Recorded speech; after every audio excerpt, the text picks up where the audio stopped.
O programa Empreender Tecnologias já está de volta. Mais uma vez, chegando até você e falando sobre as fronteiras das tecnologias, o conhecimento que se amplia e que nós podemos ter também através desse programa todas as semanas. Hoje nós estamos falando sobre o curso de Tecnologia em Gestão de Recursos Humanos.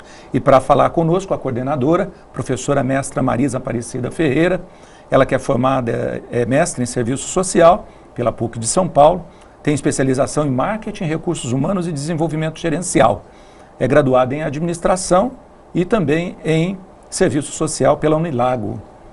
E está conosco a professora Manuela, que é graduada em Propaganda e Marketing pelo Mackenzie, especialista em Recursos Humanos pela Unifev, docente dos cursos tecnológicos e de administração de empresas, ministra aulas em módulos de pós-graduação e tem experiência na área de marketing e gestão de pessoas.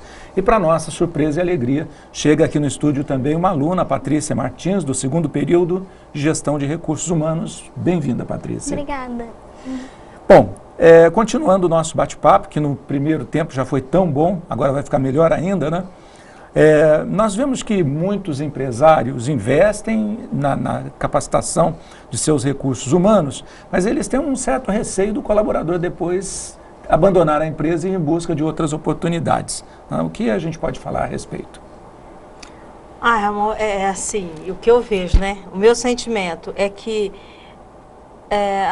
os empresários, eles estão preocupados em investir para poder utilizar desse recurso, né? Porque claro, passa a ser também, né? O RH, quando a gente fala de recursos humanos, ele também está lá dentro da produção, em todos os setores.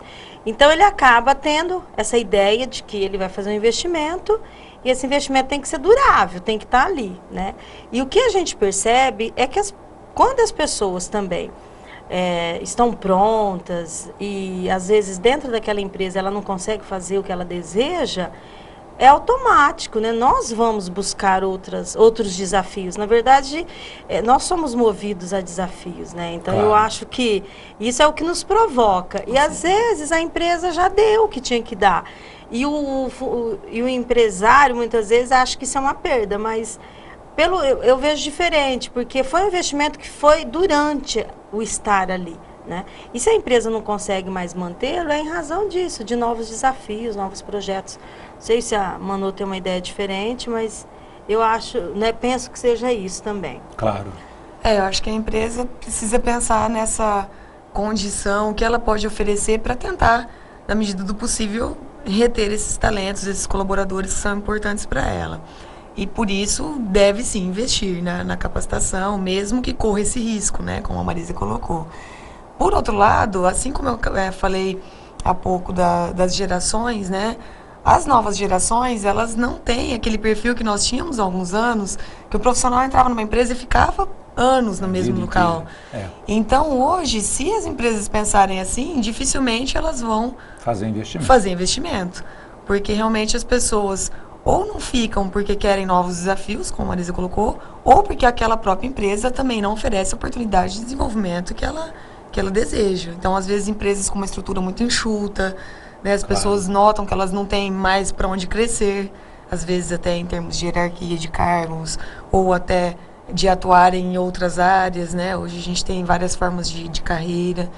Então, eu acredito que isso mudou muito. Se o empresário não pensar, seria aquela relação foi bom enquanto durou, né? Porque ele precisa ter as pessoas ali, aproveitar o talento enquanto estão com ela.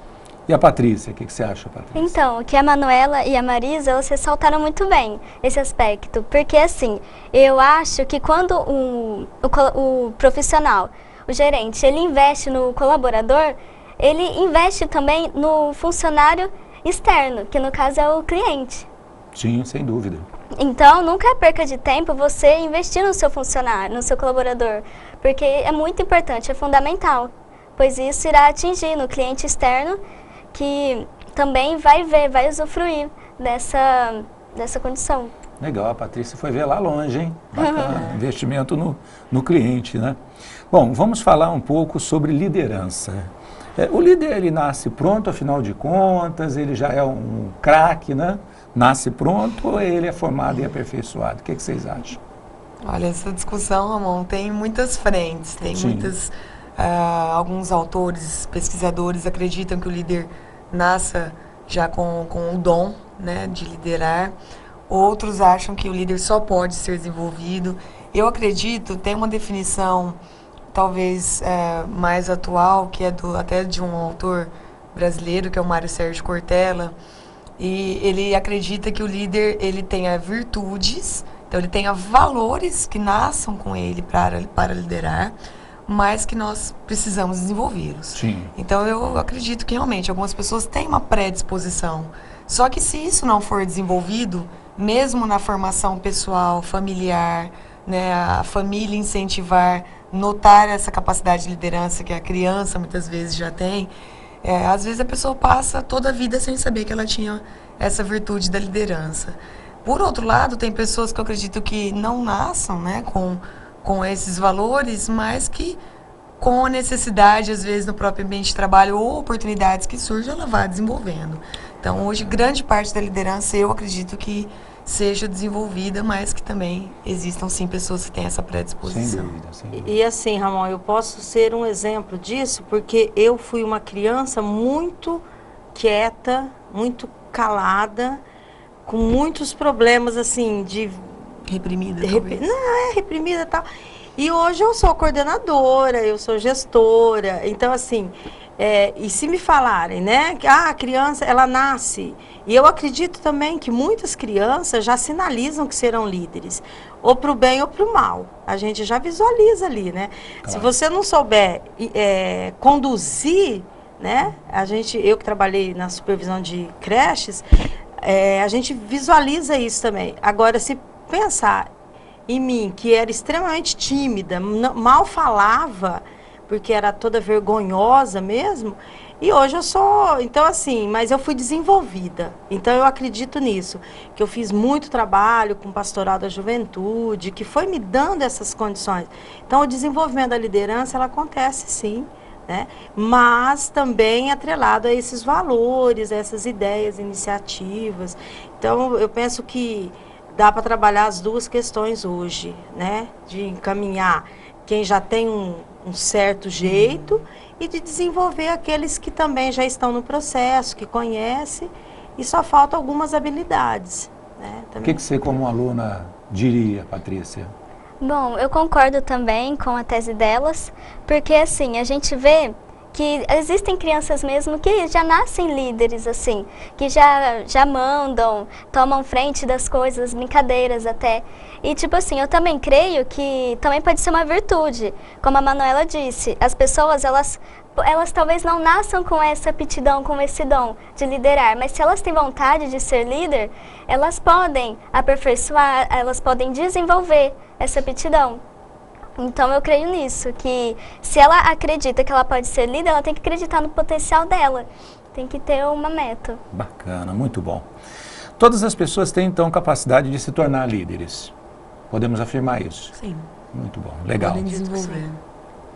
Bom, qual o ponto de equilíbrio, a pergunta seguinte é essa, qual o ponto de equilíbrio ideal entre as contribuições oferecidas pelo colaborador à empresa e as retribuições que a empresa deve oferecer para o colaborador em forma de salário, benefícios? Como é que é como determinar esse ponto de equilíbrio? Eu acredito que essa questão seria a que a gente chama de relação ganha-ganha, né?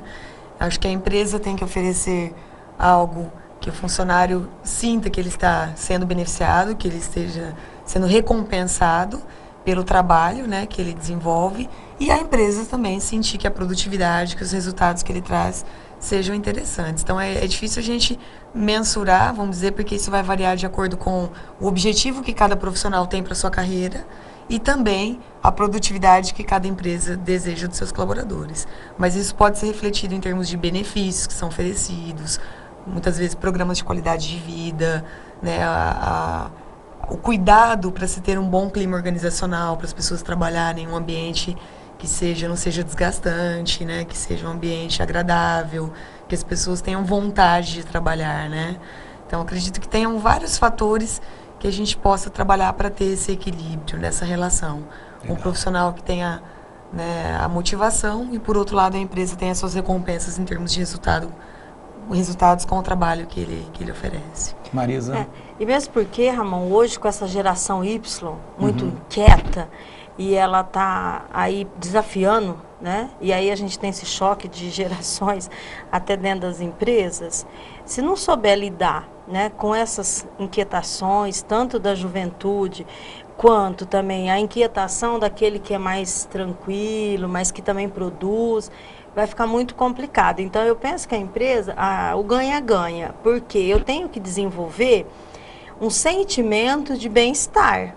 Né? Porque se eu, Marisa, estiver infeliz, descontente dentro da empresa que eu estou, na primeira oportunidade eu vou estar indo. Né? Assim, tá. E não é isso que a gente quer desenvolver pessoas para estar desenvolvendo esses talentos e produzindo bem, melhor. E mais do que isso, né, como gestora de RH, é fazer com que esse funcionário, esse colaborador, ele se sinta bem. Porque esse sentimento, né, de estar completo, de estar ali porque gosta, é fundamental para qualquer trabalho. Penso eu que isso é...